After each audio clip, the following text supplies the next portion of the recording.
How does it make you feel when someone hits you? I don't know. Not good. What would you do if you could do anything?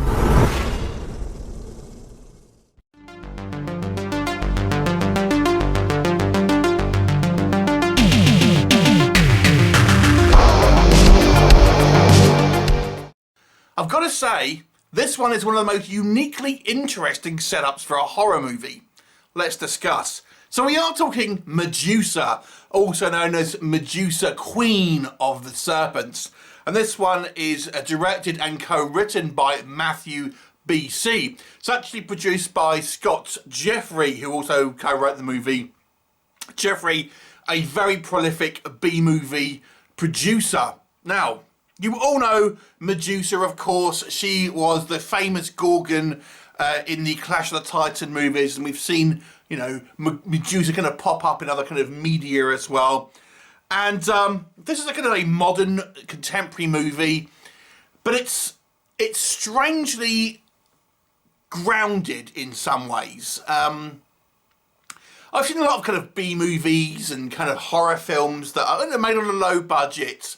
And this one has somewhat of a unique selling point. And it kind of feels like that you take the horror elements out of this movie, and this feels like almost the sort of thing you would have an Oscar bait movie for. It's bizarre in the fact that it's this very kind of like dramatic movie with some very kind of schlocky horror elements in it. So what is the setup? So Carly, played by Purvis, is a prostitute who tried to get away from the life, and she's come back, and she basically comes back to this like a caravan park. I guess you would call it white trash if you were in America, that kind of thing.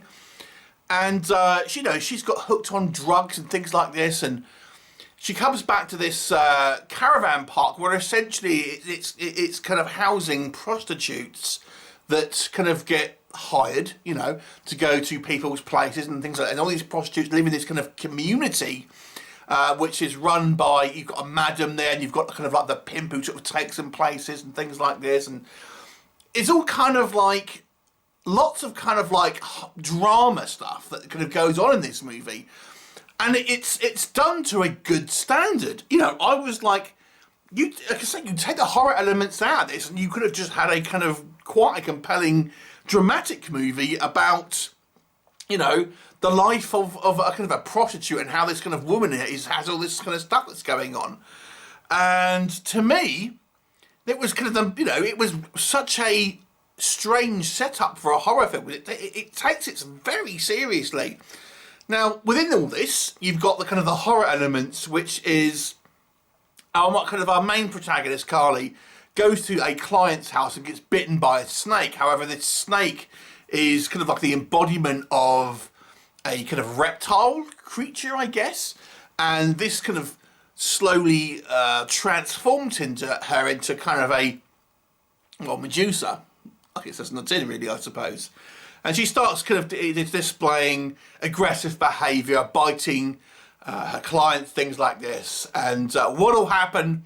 Well, you're going to have to watch the movie to find out. So let's talk about what works in this movie. The biggest strength of this movie for me was the dramatic stuff, to be honest. And like I've said, I actually think the dramatic element of this movie far outweigh the kind of the quality of the horror stuff, which we'll come on to. And I actually think I mean, Scott Jeffrey makes schlocky B movies. That's what he does.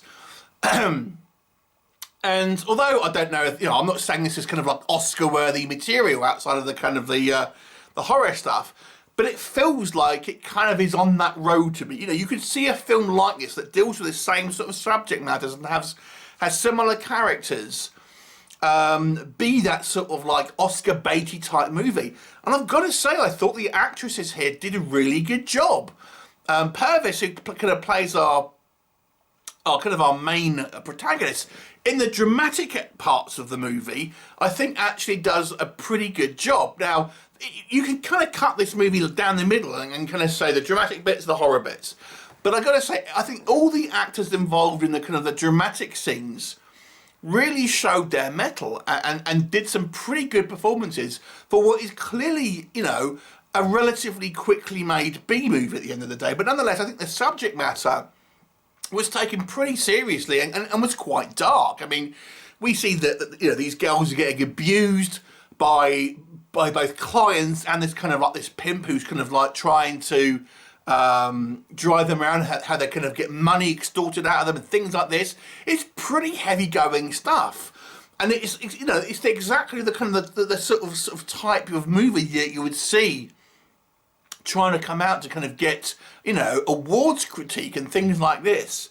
And I just wonder, you know, obviously horror fans wouldn't necessarily be interested in a straight drama, but had the movie been produced like that, you know, it could have been a very compelling movie for those people who like that kind of style of film.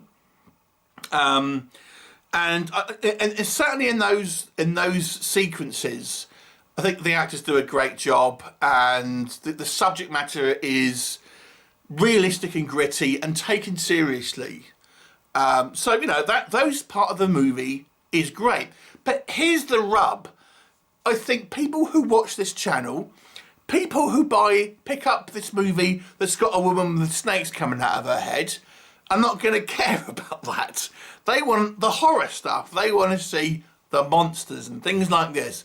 And unfortunately, that is where this movie fails. Because those sequences, for the most part, are the weakest sequences on a number of levels. So, in those sequences, I think some of the goodwill that is generated through the acting in the dramatic sequences just goes into silly schlocky territory here. The practical effects of the actual kind of snake makeup. Actually, I will say there are actually a couple of good gore effects in this movie. Nothing particularly outrageous or, you know, high impact. We do get a couple of slimy, slithery gore scenes.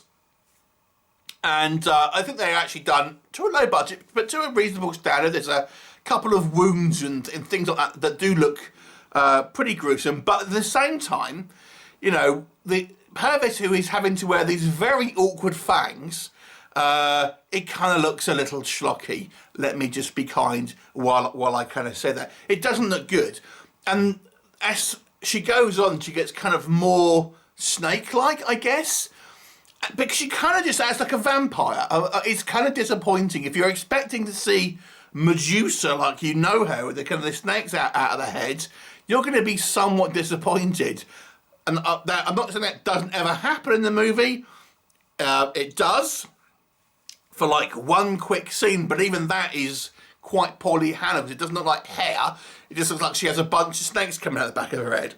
And it's kind of like poor CGI. And anyways, but that's kind of really one scene. For the most part, it's kind of like snake contact lenses, clunky looking fangs, and like kind of like monster acting and stuff like that. There's a couple of okay scenes where we see some snakes get underneath, but to me, the horror elements here are the weakest part by kind of like a country mile.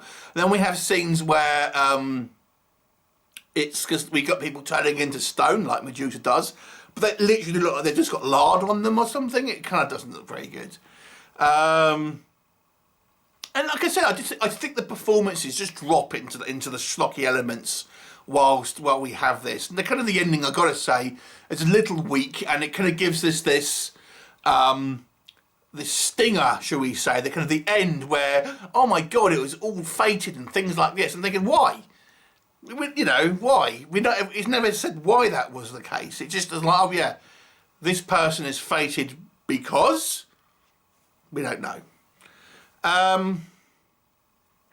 So this movie becomes somewhat of a challenge to review because the weird juxtaposition to having one part schlocky B-movie throwaway kind of like a trashy horror film mixed in with scenes that I think could be in a genuine dramatic movie.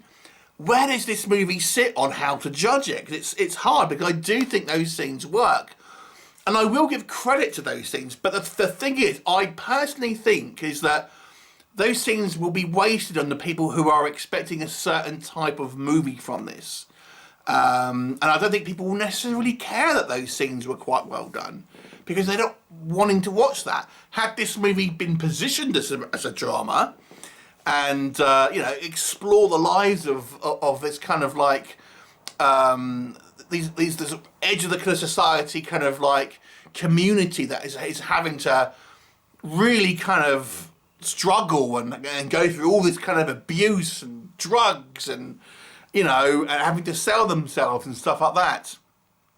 It's certainly an interesting topic if you like that kind of dramatic style movie. But it's an odd one, because I've rarely seen a schlocky B movie have such a kind of dramatic and gritty setup before. It's unlike anything I've really seen. So how do I mark it? It's hard. The monster stuff just isn't good. But the dramatic stuff is. I'll give this one a bang on 5 out of 10 because of it, which is kind of an average score, for me at least. That's how I kind of look at an average film. But it is like, it's seriously a movie of two different styles. And I think one style is very well done, certainly for the kind of the production that we're talking about here. But it ain't the part of the movie that I think people are going to care about. So, you know, there you go. 5 out of 10. Have you seen it? What did you think of it? Leave me a comment and I'll look forward to seeing you next time. Bye for now.